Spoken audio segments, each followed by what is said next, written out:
Good morning. This is Omni View, episode 90. It's June 22nd, 2026. And as always, we're covering what happened from every angle. New week, fresh perspectives. Let's see what happened over the weekend and what's developing today. Alan Greenspan's death at 100 ends the longest tenure of any Fed chair, leaving a legacy that still shapes how interest rate decisions affect household borrowing and employment today. Alan Greenspan, who led the Federal Reserve from 1987 to 2006 under 4 presidents, died at age 100 from complications of Parkinson's disease. He became known for lengthy, opaque statements that markets parsed for clues on rate moves. His tenure spanned multiple economic cycles, including the dot-com boom and housing expansion. CNBC frames his approach to communication as a deliberate tool that gave policymakers flexibility during uncertain periods. The Guardian emphasizes his influence across administrations from Reagan through George W. Bush.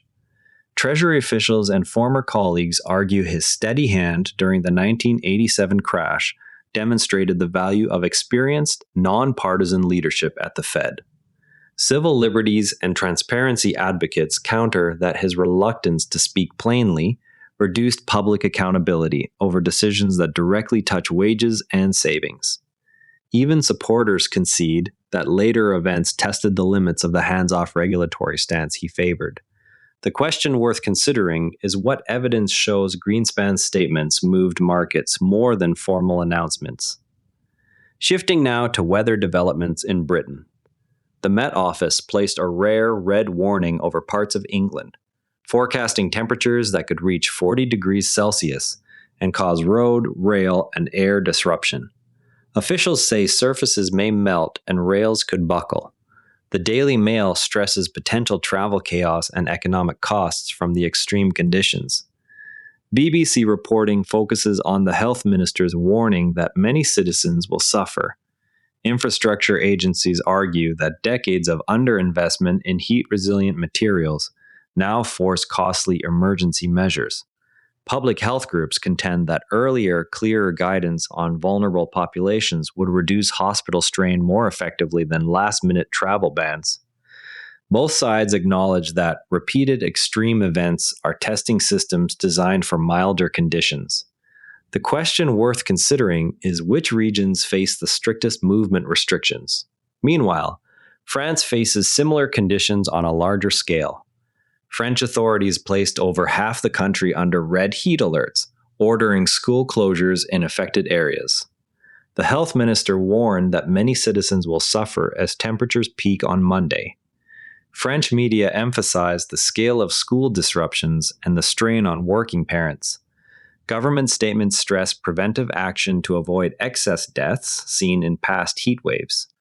Local education officials argue that keeping schools open with limited cooling capacity endangers children and staff.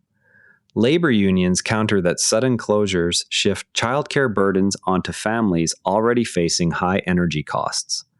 Both recognize that repeated summer alerts are becoming part of annual planning. The question worth considering is how many schools are closed and for how long. Next, a military operation in the Eastern Pacific. Southcom reported a strike on a vessel suspected of drug trafficking, resulting in 2 deaths. 6 survivors were handed to the U.S. Coast Guard, with no further details on their condition released. Defense reporting stresses the operation's role in disrupting trafficking routes. Human rights observers question the lack of transparency around rules of engagement and survivor treatment. Military officials argue that rapid interdiction prevents large drug loads from reaching U.S. streets and saves lives downstream. Legal advocacy groups contend that clearer public reporting on targeting decisions would strengthen accountability without compromising operations. Both note that maritime drug enforcement operates under different legal standards than domestic policing. The question worth considering is what evidence linked the vessel to trafficking. Turning to climate data from NASA, satellite measurements show elevated sea levels and water than normal water temperatures across parts of the equatorial Pacific, indicating a strong El Niño event with potential global weather effects. Science coverage stresses the event's scale and possible impacts on rainfall and storms. Agricultural and insurance sectors focus on preparation costs. Climate scientists argue that early recognition allows better planning for drought or flood risks in vulnerable regions. Economic analysts counter that over-preparation based on uncertain long-range models can waste resources that could address immediate needs. Both acknowledge that El Niño's strength varies and models improve with more data. The question worth considering is which regions are expected to see the largest rainfall deviations. In world news, Martha Karua was representing detained opposition leader Kizza Besigye on treason charges when she was denied entry to Uganda. Lawyers' groups reported the denial without any stated reason from Ugandan authorities. Kenyan and regional outlets described the move as limiting access to legal representation in the high-profile case. Human rights organizations stated that blocking counsel undermines fair trial standards. Government-aligned voices maintain that foreign lawyers must follow national entry rules. Both sides recognize that the case has drawn international attention. The question worth considering is what reason, if any, was given for the denial. An independent journalist lawsuit over photography restrictions advanced in Texas. A federal magistrate recommended that the suit against a West Texas county proceed on claims of false arrest and limits on recording public meetings. Legal-news outlets highlighted the First Amendment issues involved. County officials have not yet responded publicly to the recommendation. Press freedom advocates argued that clear rights to document government proceedings strengthen accountability. Local governments countered that uncontrolled recording can disrupt meetings and raise copyright or safety concerns. Both acknowledge that courts are still defining these boundaries in the digital era. The question worth considering is what specific restrictions prompted the suit. Now, to really understand the role of Federal Reserve chairs, most coverage treats the position as mainly about setting short-term interest rates. In reality, the position carries constitutional independence that lets one individual steer policy across multiple administrations without direct electoral oversight. Successive chairs build credibility through consistent communication, which markets then price into everything from 30-year mortgages to corporate borrowing costs. When that credibility holds, even small signals can calm or roil entire sectors. When it erodes, the same tools lose effectiveness regardless of the underlying data. Next time headlines emphasize one individual's influence, ask what statutory term length and Senate confirmation process still govern that power, and which past decisions survive changes in elected leadership. In business news, Spirit Airlines filed for bankruptcy. The filing has renewed questions about whether ultra-low fares alone can sustain carriers when larger airlines maintain stronger balance sheets. Industry analysts note that fuel price spikes are not the sole factor in recent failures. Legacy carriers argue their diversified revenue streams provide resilience. Airline executives at major carriers contend that ancillary fees and route networks, not just ticket prices, determine long-term viability. Consumer advocates counter that hidden fees erode the advertised savings and reduce transparency for travelers. Both recognize that summer demand has not prevented smaller carriers from struggling. The question worth considering is what distinguishes Spirit's cost structure from United or Delta.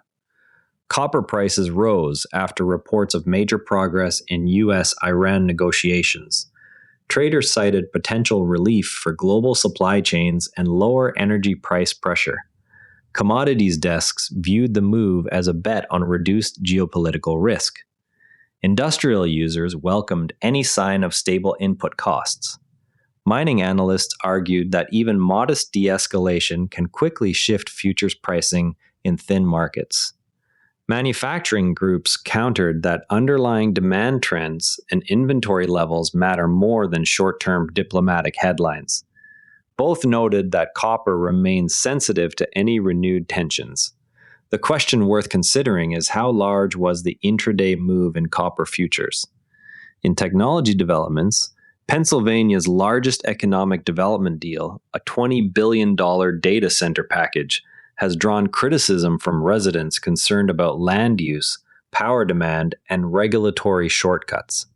State officials highlight job creation and tax revenue. Community groups question whether fast-track approvals adequately address infrastructure strain. Economic development agencies argue that clear, predictable rules attract investment that would otherwise go to other states. Environmental and neighborhood organizations counter that residents bear long-term costs in electricity rates and land conversion. Both recognize that data center demand continues to rise with AI and cloud services. The question worth considering is what specific permitting changes are companies requesting? In media developments, former Smiths guitarist Johnny Marr will auction roughly 80 instruments at Christie's in September. The sale includes the Rickenbacker heard on This Charming Man, with estimates reaching up to £150,000. Music outlets focused on the historic value of the guitars and their connection to multiple eras of British rock. Collectors noted the provenance of instruments also played by Noel Gallagher and Bernard Sumner. Auction houses argued that public previews in London and New York allow wider appreciation of the instrument's history. Fans and archivists countered that private sales risk removing culturally significant objects from accessible collections. Both acknowledge rising interest in rock memorabilia. The question worth considering is which other notable guitars are included. In gossip news, Venezuela Fury, age 16, explained that she wore Gucci sunglasses during her wedding to Noah Price, age 19, because she had been crying that morning. The couple later appeared on live television. Tabloid coverage centered on the couple's youth and the emotional details shared in their first broadcast interview. Some readers questioned the media attention given to a minor's wedding. Family supporters argued that sharing personal moments humanizes public figures and their relatives. Critics contended that intense media focus on teenagers risks amplifying pressure during already stressful life events. Both noted the wedding received widespread coverage across entertainment outlets. The question worth considering is what other details did the couple share in the interview? Before we go, tomorrow watch for updates on heat alerts across Europe and any new developments in US-Iran talks that could affect commodity prices. That wraps up today's Omni View. Remember, the best informed people read more than one perspective. If this show helps you do that, share it with someone who values fair coverage. See you tomorrow. And before you go, this show is part of the NARA Network, a family of daily podcasts covering tech, science, markets, and more. If you enjoyed today's episode, give SpaceX Daily a listen. The daily companion for following SpaceX as a public company, from Starship to the stock ticker. You can explore the whole lineup at naranetwork.com. This episode used AI voice synthesis of my voice. Editorial selection and analysis are my own.